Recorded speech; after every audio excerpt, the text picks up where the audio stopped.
वह काम्या से अलग होता हुआ बोला, नहीं मालकिन, मुझसे यह नहीं हो पाएगा। रमन, डॉक्टर ने कहा है कि तुम्हारे मालिक में वह ताकत नहीं है जो मुझे माँ बना सके। मैं तुमसे ही बच्चा पाना चाहती हूँ। मालिक का मोबाइल फोन बार बार बज रहा था। रमन ने इधर उधर देखा। शायद उसके मालिक रणधीर सिंह गलती से मोबाइल फोन भूलकर कहीं बाहर गए हुए थे। रमन ने दौड़कर फोन उठा लिया और कान से लगा लिया। उधर से किसी औरत की रौबदार आवाज आई, हेलो, मैं काम्या की माँ बोल रही हूँ। अरे, ये तो मालकिन की माँ है। अपनी मालकिन की माँ का फोन सुनकर रमन घबराते हुए बोला, जी, मालिक घर से बाहर गए हुए हैं। अरे, रमन बोल रहा है क्या? उनका नौकर? जी मालकिन, मैं रमन बोल रहा हूँ। हाँ, मुझे तुमसे ही बात करनी थी। कल काम्या बता रही थी कि तू काम्या का थोड़ा भी ख्याल नहीं रखता। क्या यह बात सच है? रमन और घबरा उठा। वह अपनी सफाई में बोला, नहीं मालकिन, ऐसी बात नहीं है।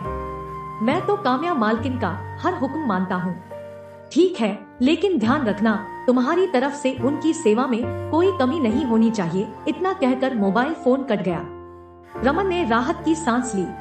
फोन की आवाज कुछ जानी पहचानी सी लग रही थी। लगता है ये काम्या मालकिन का ही फोन था। जब से वो इस घर में आई है तब से ना जाने कई बार उसे बेवकूफ बना चुकी है। उसने छुपकर आंगन में झांका। काम्या मालकिन हाथ में फोन लेकर जोर जोर से हंसी के मारे लोटपोट हो रही थी। रमन सारा माजरा समझ गया। वह मुस्कुराता हुआ बाहर निकल गया। काम्या रणधीर सिंह की दूसरी पत्नी थी। गांव वालों का कहना था पहली पत्नी से कोई बच्चा नहीं हुआ तो इसके चलते रणधीर सिंह ने उन्हें घर से निकाल दिया था। बाद में वे मर गई थी। काम्या पढ़ी लिखी और खूबसूरत थी। वह रणधीर सिंह से इस बेमेल शादी के लिए बिल्कुल तैयार नहीं थी, लेकिन माँ बाप की गरीबी और आंसुओं की वजह से उसने अपने हालात से समझौता कर शादी को मजबूर हो गई थी। काम्या को लग रहा था कि उसकी जिंदगी सोने के पिंजरे में कैद तोते की तरह हो गई थी। शादी के कुछ महीनों तक काम्या बिल्कुल गुमसुम बनी रही। हालांकि रणधीर सिंह काम्या की देख रेख और सुख सुविधाओं का बहुत ध्यान रखते थे, इसके बावजूद भी उन दोनों के बीच उम्र का फासला काम्या को खुलने नहीं दे रहा था। रमन घर का नौकर था। हम उम्र रमन से गपशप करना काम्या को कुछ अधिक ही भाता था। समय गुजरता रहा और काम्या का जख्म भी धीरे धीरे भरता चला गया और वो खुलकर रमन से हंसी ठिठोली करने लगी। एक दिन रणधीर सिंह किसी काम से गांव की पंचायत में गए हुए थे, तो काम्या ने बात करने के बहाने रमन को अपने कमरे में अंदर बुला लिया। काम्या रमन की आंखों में झांकते हुए बोली, बताओ रमन, उस दिन फोन पर तुमने मेरी माँ से क्या बातें की थी? रमन मुस्कुराया, फिर अनजान बनते हुए बोला, आपकी माँ कह रही थी कि मैं आपका बिल्कुल भी ख्याल नहीं रखता। हाँ, तो इसमें गलत क्या है? मेरी माँ ठीक ही तो कह रही थी। तुम हमेशा मेरे सामने शर्माए हुए से खड़े रहते हो। तुम्हारे अलावा कोई और तो है नहीं। अब तुम ही बताओ मैं किससे बातें करूं? तुम्हारे मालिक की तो लाल लाल आंखें और बड़ी बड़ी मूंछें देखकर मैं तो डर ही जाती हूँ। उनकी उम्र और चाल ढाल देखकर मुझे अपने काका की याद आने लगती है। एक तुम ही तो हो जो मुझे हमदर्द लगते हो। काम्या बिल्कुल ठीक कह रही थी। इस बेमेल शादी पर गांव वाले क्या कुछ नहीं कह रहे थे। यह शादी तो खुद रमन को भी अच्छी नहीं लगी थी, पर वह करता भी क्या, उसकी हैसियत हमदर्दी जताने की नहीं थी। इसलिए वह चुपचाप खड़े होकर काम्या की बात सुनता रहा। रमन चुप था तो काम्या बोल पड़ी, रमन, मैंने तुम्हारी शादी के लिए अपने मायके में 60 साल की बहुत ही खूबसूरत औरत पसंद की है। तुम्हें उससे ही शादी करनी होगी। 60 साल की औरत? रमन की आंखें चौड़ी हो गई। काम्या ने कहा, तो इसमें क्या हर्ज है? जब मेरी शादी किसी 60 साल के मर्द से हो सकती है तो तुम्हारी क्यों नहीं हो सकती? रमन बोल पड़ा, नहीं मालकिन, शादी तो बराबर की उम्र वालों के बीच ही होनी चाहिए। तो जब तुम्हारे मालिक ने मुझसे शादी की तो तुमने उन्हें समझाया नहीं? उन्होंने मेरी खुशहाल जिंदगी क्यों बर्बाद कर दी? काम्या की आंखें आंसुओं से भर आईं। समय का पहिया घूमता गया। काम्या की शादी के 6 साल हो गए, फिर भी आंगन में किसी बच्चे की किलकारी नहीं गूंजी। काम्या को बाबा, ओझा सबको दिखाया गया, लेकिन नतीजा कुछ नहीं निकला। गांव समाज ने काम्या को बांझ कहना शुरू कर दिया। काम्या भी दिलेर किस्म की औरत थी। उसे बाबाओं का चक्कर लगाना अच्छा नहीं लगता था। उसने शहर के बड़े डॉक्टर से खुद का और अपने पति का चेकअप कराने की ठानी। शहर के जाने माने डॉक्टर ने दोनों के सैंपल जांच लिए और रणधीर सिंह से बोला, 1 हफ्ते बाद काम्या की एक और जांच होगी, फिर आपको सारी रिपोर्टें दे दी जाएंगी। देखते ही देखते 1 हफ्ता गुजर गया। रणधीर सिंह दोबारा काम्या का चेकअप कराने में ना नुकर करने लगे, लेकिन काम्या ने भी जिद पकड़ रखी थी। उसकी जिद के आगे रणधीर सिंह की एक न चली। आखिर में रमन को लेकर जाने की बात तय हुई। अगले दिन काम्या रमन को साथ लेकर डॉक्टर के यहाँ चल पड़ी। काम्या का नंबर आने पर डॉक्टर ने चेकअप किया, फिर रिपोर्ट सौंपते हुए बोला, मैडम आप बिल्कुल ठीक है, आप में कोई कमी नहीं है, लेकिन फिर भी आप मां नहीं बन पाएंगी क्योंकि आपके पति की रिपोर्ट ठीक नहीं है। आपके पति की उम्र काफी ज्यादा हो गई है, इसलिए उन्हें दवा से ठीक नहीं किया जा सकता है।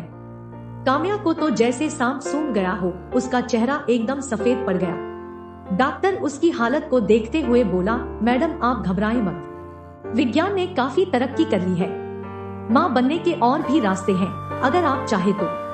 काम्या डॉक्टर के चैम्बर बाहर आ गई। बाहर रमन खड़े होकर उसका इंतजार कर रहा था। वह काम्या को सहारा देते हुए बोला, मालकिन सब ठीक ठाक तो है, मुझे कुछ चक्कर सा आ रहा है और शाम भी हो चुकी है, चलो ना आज किसी गेस्ट हाउस में रुक जाते हैं, कल सुबह होते ही गांव की पहली बस पकड़ लेंगे। रमन ऑटो रिक्शा में बैठते हुए बोला, मालकिन अभी गांव जाने वाली एक बस का समय होने वाला है, हम लोग उससे निकल चलते हैं। आज हम लोगों गांव नहीं पहुँचे तो कहीं मालिक हम पर नाराज ना हो जाए। काम्या ने गुस्से में कहा, मुझे तुम्हारे मालिक की परवाह नहीं, उन्होंने तो मेरी जिंदगी ही बर्बाद कर दी, मुझे कहीं का नहीं छोड़ा। वो दोनों एक गेस्ट हाउस में रुके। 2 बेड वाला कमरा काम्या ने बुक कराया। उसके दिमाग में विचारों का पहिया घूमने लगा। मेरे पति में ही खोट है, फिर भी उन्होंने अपनी पहली पत्नी से बच्चा नहीं होने पर घर से धक्के मारकर निकाला था। अगर मैं इस बात को सबके सामने जाहिर कर दूं, तो यह समाज मुझे ही गाली देगा, और ये भी हो सकता है कि मेरा भी वही हाल हो जो पहली पत्नी का हुआ था।